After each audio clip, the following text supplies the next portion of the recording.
Okay guys, sa mga Aquarius ito guys. Okay, Aquarius, mula sa araw na to hanggang katapusan ng May ang message na to. Mula sa araw na to hanggang katapusan ng May ang message na to guys. Okay. Para to sa mga Aquarius, bigyan mo sila ng message simula sa araw na to hanggang katapusan ng May 2026.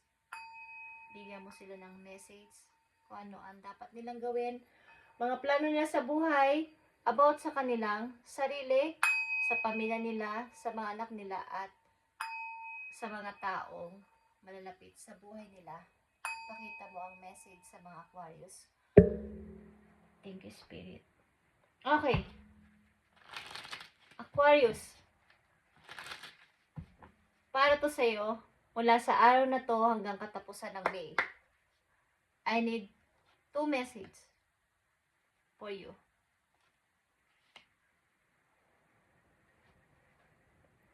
Seven of Pentacles, guys. So, pagtatrabaho, pag-iipon is nandito, guys. Titingnan natin to. Aquarius. Mamaya natin ito bubuksan. Mula sa araw na to hanggang katapusan ng May ang message na to, guys. Maaaring kayo ngayon ay puspusan sa pagtatrabaho. Kailangan kong makaipon. Kailangan kong makaipon. May pinaghahandaan kayo, guys. At ayaw ko tong ipahiram. Ayaw ko tong mawala. Kailangan ko tong ipunin. Kahit may mga gusto kong bilhin sa sarili ko is dyan muna. Kailangan ko tong ipunin. Kay Aquarius. So, andito yung pag-iipon, guys. Sa inyong kasalukuyan. Tingnan natin. Para to sa'yo. Aquarius. Okay. So, andito ang inyong energy. King of Swords.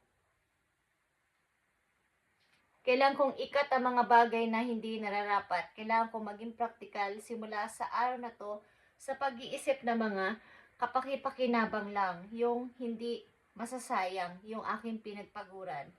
Okay? Ilan sa inyo may kinalaman ang trabaho sa pagugupit din or pagkukumpuni. Something, okay? Yung pang-araw-araw na laging hinahanap-hanap ng mga tao ang ganitong klaseng serbisyo. May kinalaman sa hair. Okay. Tingnan natin to, Aquarius. Ang message for you. 2 of Cups. The Empress. Okay.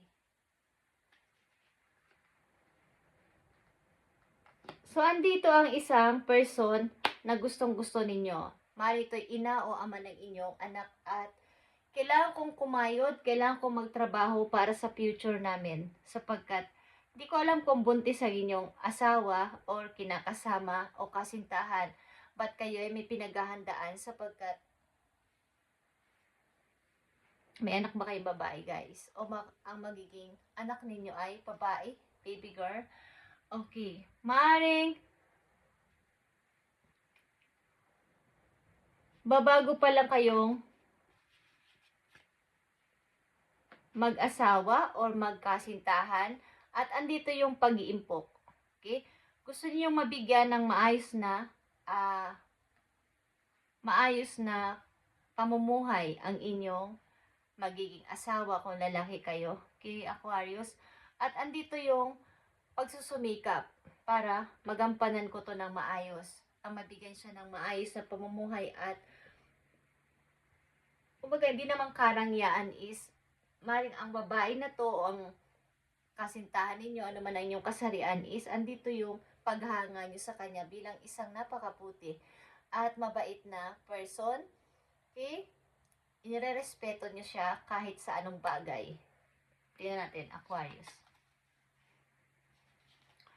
Andito yung Wheel of Fortune. Andito yung 3 of Swords.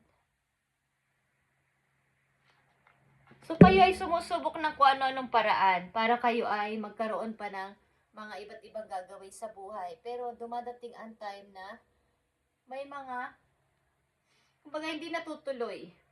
May pagka, yung nadidisappoint kayo sapagkat kahit anong gawin yung plano at pagsisikap dito na palaging nag-u-turn. Kumbaga, mali yung inyong, mali ang inyong ina-applyan, mali yung inyong hinihinga ng advice, is napupunta lang din sa walang inyong pagpaplano.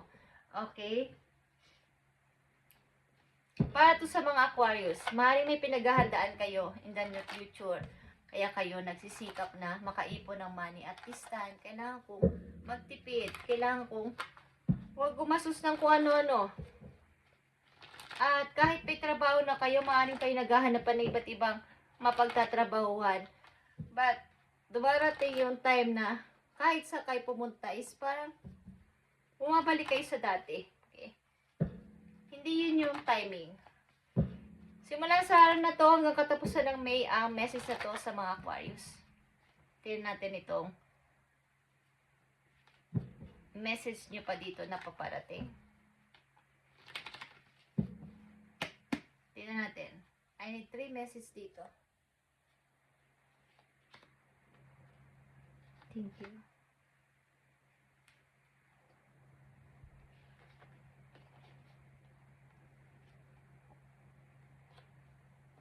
Okay.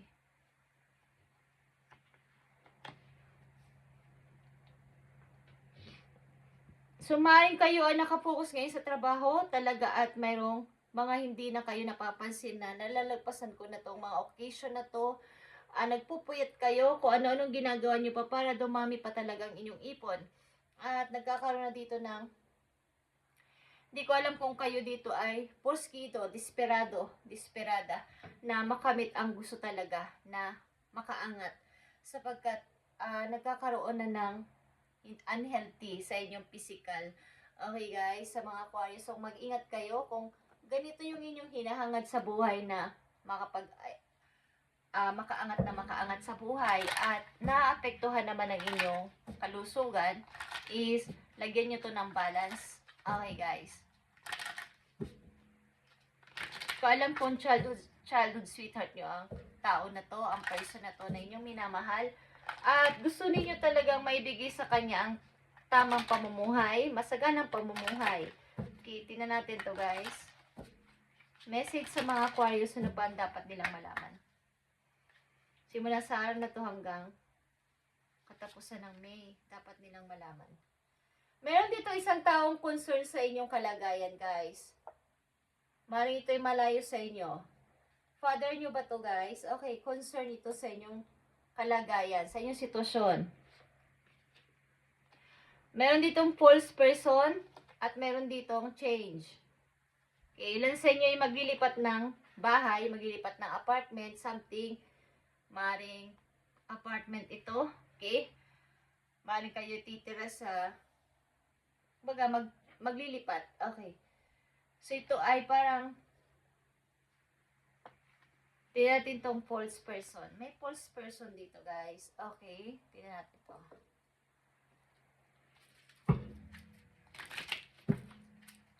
Meron dito nagsisinungaling sa inyo, Aquarius.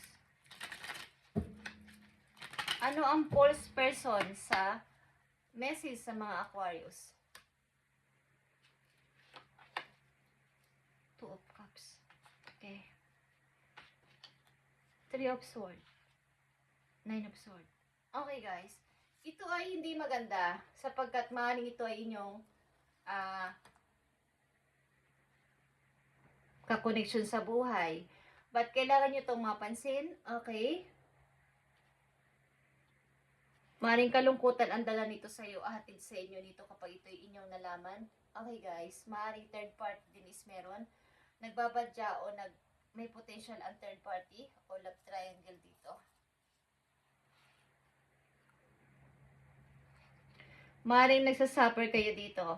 At may concern sa inyong tao dito sa malayo. Okay.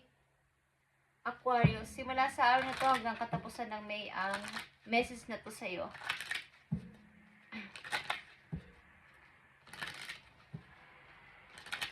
Tingnan natin ang message pa po iyo o advice sa iyo, Aquarius.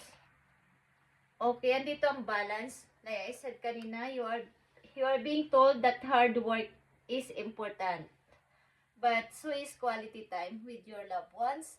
The balance between work, play, family, and career must be maintained for overall wellness and success. Kailangan dito ng balance katulad ng sinabi ko kanina, na kailangan ninyong tingnan din ang, kasi busy kayo, sobrang busy.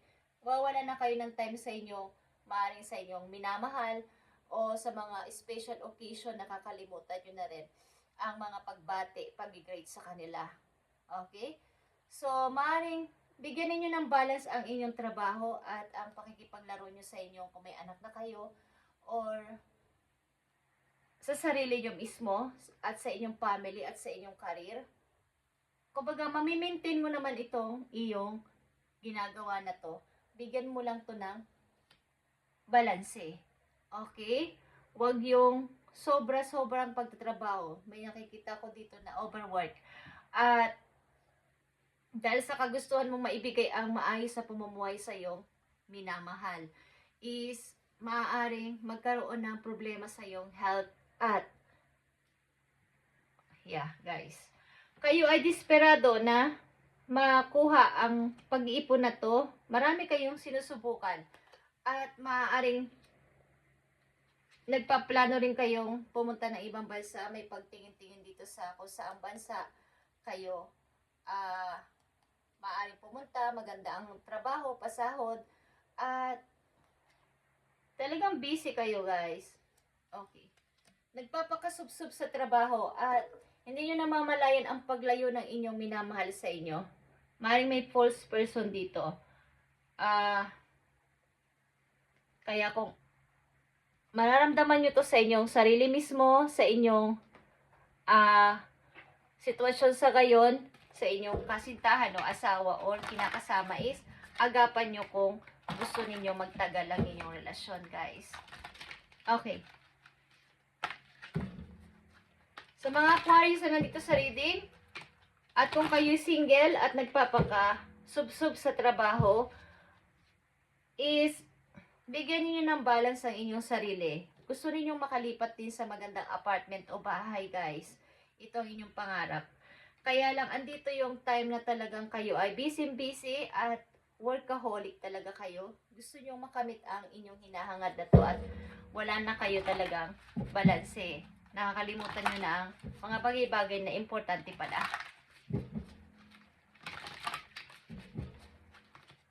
So, maaaring kayo ay nagpapakabisi sa work. At unhealthy na to kasi walang balanse. Tingnan natin, Aquarius, simula sa araw na to hanggang katapusan ng May. Ang message pa for you. Na may kinalaman din dito sa inyong sitwasyon.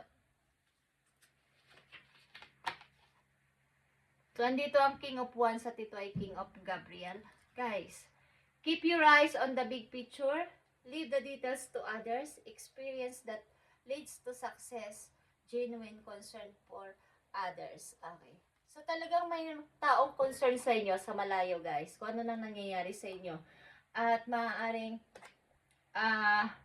may nakatingin sa inyo sa malayo. Kung kayo ay wala pang asawa, na nanditong Aquarius din, at wala pang kasintahan, may taong humahanga sa inyo, nag-aalala.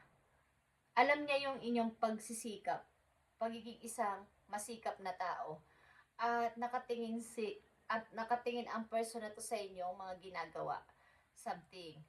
At maaaring concern ito sa'yo.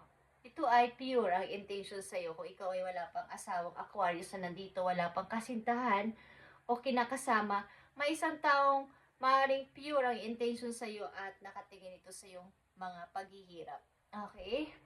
At kung kayo naman ay may asawa ng Aquarius na nandito, gusto nyong ibigay ang magandang buhay sa inyong may bahay, kung kayo lalaki, at maaaring nawawalan kayo ng time o balanse sa inyong mga ginagawa, personal life sa work at sa inyong asawa o kasintahan o kinakasama. At nagkakaroon dito ng maaaring pagtingin o paglingon, okay, sa ibang person. At ito ay maaaring may potential na magkaroon ng love triangle dito o third party.